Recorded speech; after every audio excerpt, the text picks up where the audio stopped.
ako robiť veci, ktoré máš robiť vtedy, keď ich máš robiť. Sebecoaching, úroveň pokročilý a umelec. Moje meno je Šejk Michal a vediem vás k víťazstvu v každej oblasti života. Keď už si prešiel tým, čo som hovoril v minulom videu a keď si dávaš tú otázku, čo robiť, aby som sa cítil lepšie dnes, aby som sa cítil lepšie v budúcnosti, tak už si navykol robiť pravidelne niečo pre nejaký svoj rozvoj. Čo chcem je, aby si robil všetko. A na to, aby sme sa dostali do činností, ktoré máme robiť, vtedy, keď ich máme robiť, si musíme klásť správne otázky. Lebo keď mám nesprávnu sériu otázok, tak ma privedie k nesprávnym veciam. Napríklad, čo by som mal teraz urobiť? Vstať z postele. Chce sa mi? Nie. Nesprávne otázky. Keď viem, že cieľom by malo byť to, že vstanem, tak musím tie otázky formulovať inak. Napríklad, čo by som mal teraz urobiť? Vstať z postele. Bráni mi v tom niečo? Nie. Vstávam. A to je správna otázka, ktorá ma naviedla k tej činnosti, ktorú som chcel urobiť. Ja mám napísaných takýchto 7 otázok pred činnosťou. Nesmiem sa, že to mám napísané. Je to proste príliš veľa, aby som si to pamätal. A chcem byť k sebe úprimný a chcem vždy prejsť všetky. Preto je to napísané a tento papier mám založený do diára. No a pred každou činnosťou, keď si na to spomeniem zatiaľ, sa pýtam seba týchto 7 otázok. Za prvé, prečo to robím? Keď viem presne, prečo to robím, je to základná otázka, ktorá sa týka motivácie. Keď mám jasnú motiváciu, viem prečo. Keď neviem prečo, tak to nebudem robiť. To je logické.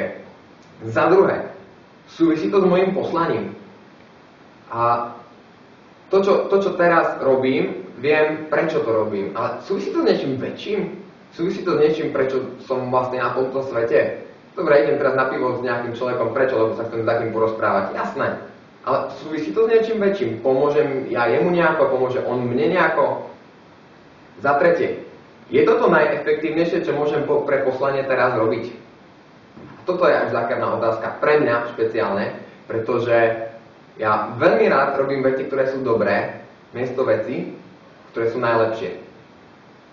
A tak by som, dajme tomu, s niekým išiel na pivo a súvisí to s tým poslaním a pritom mám robiť niečo úplne iné. A bolo by to oveľa lepšie a oveľa efektívnejšie. Teraz neberte si tu ľudia, s ktorými chodím na pivo, ja vás mám rád, ja si vždy prejdem tie otázky, až tak s vami idem. Je to čisté. Čiže chcem robiť tú najefektívnejšiu vec, ktorá mi k tomu poslaniu pomáha. Za štvrté, je to podľa môjho plánu? To je pre mňa kontrola. Viem sa držať svojich plánov. Na čo si ich píšem? Keď môžem urobiť činnosť, ktorá nie je podľa môjho plánu, ale chcem vedieť, že nie je podľa môjho plánu.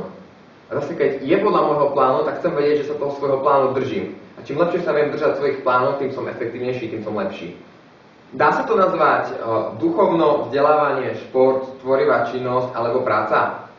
To je 5 kategórií činností, ktoré si sledujem pravidelne a o ktorých chcem mať prehľad, keď ich robím.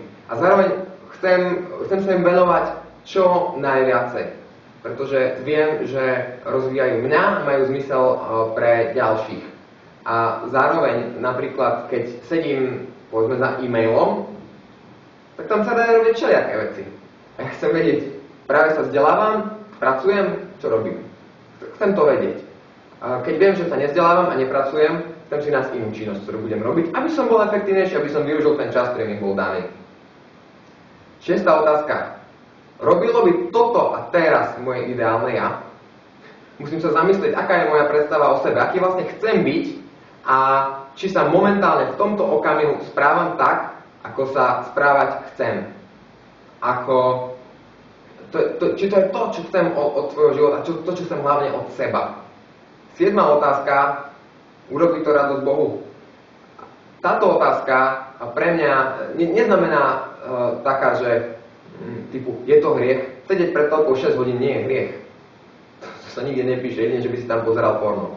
Ale chcem vedieť, keď niečo robím, z pohľadu stvoriteľa, na toto som ho stvoril, naplňuje svoj potenciál, robí to, čo by som chcel, aby robil. A viem, že kedykoľvek robím také činnosti, tak to robí obrovskú radosť aj mne. Toto je mojich 7 otázok. Môžeš si vymyslieť iné, nemusí ich byť 7. Každopádne daj si otázky, ktoré sa pýtaš za každým pred činnosťou, aby si vedel, či robíš to, čo robiť chceš a to, čo robiť máš. A to, čo má zmysel. To bola úroveň pokročilý. Ja som pokročilý zatiaľ s papierom. A posledná úroveň je umelec. Nenazývam to profesionál, pretože coaching je aj v tom úplnom začiatočnom, aj toto je coaching. A nie je to o tom byť profesionál. Byť umelec znamená to, že si uvedomím, čo chcem dosiahnuť sám od seba. Akú činnosť chcem teraz, aby som robil. Teraz, prečo to chcem?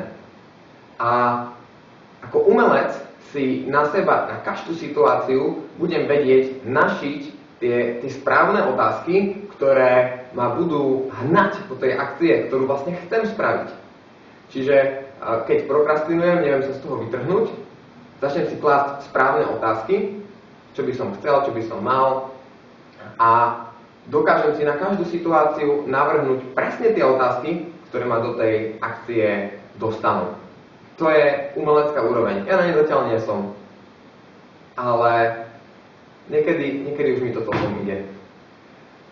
Treba sa v tom trénovať. Nie je to len o tom, že si v jednom momente rozhodnem a už to tak vždycky budem robiť. Nie. Postupne sa v tom zlepšujem. Aj na gitare si zahrám nejaké prvé tóny a potom po rokoch viem hrať ako fakt veľký umelec. To isté v sebe coachingu. Musíš sa trénovať v tom, aby si kládol správne otázky. A potom sa pýtaj sám seba, kladiem si správne otázky, aby si sa skontroloval. Čiže ak ťa toto video inšpirovalo, ak ti pomohlo, prihlás sa na odber, zdieľaj a hlavne používaj neustále vo svojom živote.